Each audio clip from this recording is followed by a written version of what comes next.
அதுபோல ஏரி குளம் குட்டையெல்லாம் அதிமுக ஆட்சியில குடிமராமத்து திட்டத்தின் மூலமா தூர்வாரப்பட்டு இப்படி பல திட்டங்களை விவசாயிகள் கொண்டு வந்து நிறைவேற்றணும். விவசாய தொழிலாளிகளுக்கு பசு வீடுகள் கட்டி கொடுத்தோம். விலையில்லா கரை மாடு, விலையில்லா ஆடுகள் வழங்கணும். கோழியும் கொடுத்தோம். நம்முடைய ஏழை குடும்பத்தில் இருக்கின்ற முதியோர்களுக்கு முதியோர் உதவித்தொகை வழங்குவதற்கு அதிமுக அரசு இருக்கின்ற பொழுது சட்டப்பேரவை அறிவிக்கப்பட்டது. சட்டப்பேரவை விதி 110 கீழ ஒரே நேரத்தில் 5 லட்சம் முதியோர்களுக்கு முதியோர் உதவித்தொகை வழங்கப்படும் என்று அறிவிப்பு கொடுத்து சுமார் 4,80,000 முதியோர்களுக்கு முதியோர் உதவித்தொகை கொடுத்தோம்.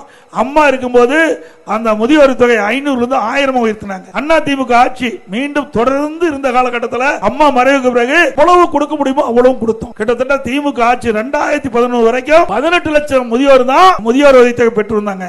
அதிமுக ஆட்சி மலர்ந்த உடனே அது 35 லட்சம் பேருக்கு கொடுத்தோம். கிட்டத்தட்ட 17 லட்சம் பேருக்கு புதிதா விண்ணப்பித்தவர்கள் தகுதியானவர்களுக்கு முதியோர் உதவித்தொகை வழங்கிய அரசாங்கம் அதிமுக அரசாங்கம் என்பதை நேரத்தில் சுட்டிக்காட்டி